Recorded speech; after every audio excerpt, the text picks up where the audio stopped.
Il était une fois des étudiants de français qui voulaient créer un film pour montrer la culture du pays. Et donc, Phoebe et Agnès ont décidé d'écrire sur le sujet des contes de fées français, parce qu'elles adorent ces histoires et elles ont toujours la tête dans les nuages. Un conte de fées est une histoire qui est associée au folklore. Dans ces histoires, nous pouvons trouver les rois et les reines, les sorcières et les magiciens, les dragons et les ogres, un monde à l'imagination fertile, surtout pour tous les enfants et familles. Nous pouvons voyager aux terres étrangères et magiques afin de découvrir une princesse qui dort depuis 100 ans, dans un monde où les miroirs peuvent parler et même les potirons peuvent devenir de belles voitures. Ces fables sont une inspiration pour beaucoup d'artistes dans le monde, comme Angela Carter, qui même a étudié à l'université de Bristol. Des contes de fées existaient il y a longtemps. Il existe dans toutes les cultures. On peut voir l'effet des contes de fées autour de nous, dans l'architecture, la musique, le cinéma et le théâtre. Cependant, les contes de fées sont surtout importants pour la culture française, car les contes de fées français étaient les premiers à être recueillis et écrits. Qui était Charles Perrault? Charles Perrault est né le 12 janvier 1628 à Paris en France. Sa famille était assez riche et Perrault voulait devenir un avocat. Mais il était probablement loin d'être assez bon parce que, comme le Pruit-Corps, c'est possible qu'il ait soudoyé ses professeurs afin de réussir. Mais, maintenant, il est plus célèbre comme homme de lettres, et pour le conte de ma mère Loy, une collection de contes de fées publiée en 1697. Aussi, un chef de file de moderne dans Les querelles des anciens et des modernes. Perrault est l'un des grands auteurs du XVIIe siècle et un membre prestigieux de l'Académie française. Avant les œuvres de Perrault, comme Histoire ou Contes de temps passé, tous les enfants ne lisaient que les livres pour les adultes. Donc il était révolutionnaire et assez controversé. À cause de cette réputation, il y a aussi une question en ce qui concerne l'identité des contes de Charles Perrault, car les deux Charles et son fils assignent son nom Pépé. Charles Perrault est certainement la bonne fée des contes de fées. Il a écrit Le Petit Chaperon Rouge, La Belle au Bois dormant et Cendrillon, 200 ans avant les frères Grimm. Et maintenant, on va obtenir un entretien avec le fantôme de Charles Perrault. Bonjour Charles, ça va?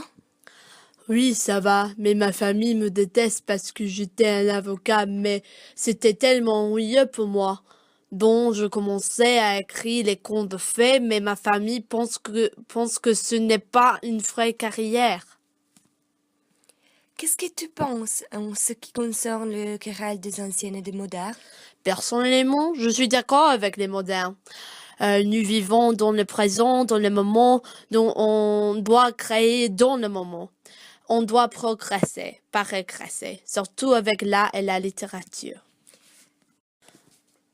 De plus, beaucoup de contes de fées de Charles Perrault étaient controversés concernant les femmes et l'exploitation. Par exemple, Le Petit Chaperon Rouge suggère que le loup est un homme qui traque les filets dans le bois. Il y a des scolaires qui pensent que ce conte est aussi une allégorie pour la chasteté. Mais Perrault était aussi un homme de l'amour et la moralité. Il a dit que tout est beau dans ce que l'on aime. Tout ce qu'on aime a de l'esprit. Il est tellement mignon. Les contes de fées de Charles Perrault. Il a écrit beaucoup d'œuvres qui sont maintenant les fables classiques. Cendrillon. Cendrillon est le conte de fées le plus célèbre dans le monde moderne. Il existe beaucoup d'adaptations de Cendrillon depuis l'original. Mais à l'origine, selon Perrault, Cendrillon est une fille qui est maltraitée par une belle-mère et elle est interdite d'aller au bal spectaculaire dans le royaume.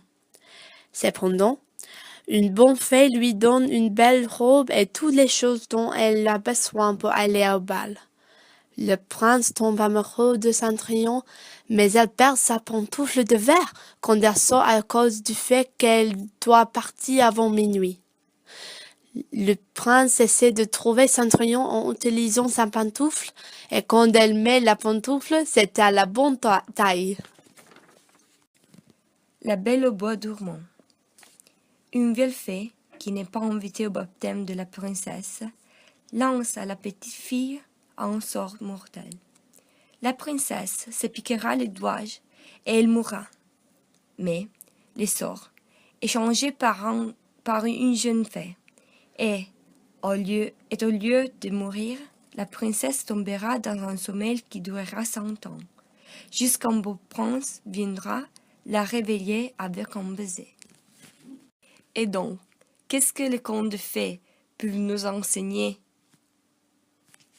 3 choses. L'homme est un loup. Ne parle pas aux inconnus. Parle aux inconnus, parce qu'il pourrait être ton beau prince.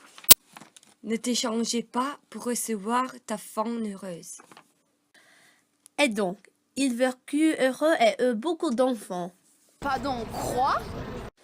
Ah oui, en fait, en France, au XVIIe, XVIIIe et XIXe siècle, c'était un avantage d'avoir une grande famille pour l'agriculture à cause du taux de mortalité.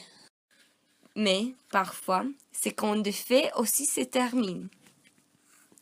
Et ils vécurent heureux jusqu'à la fin des temps.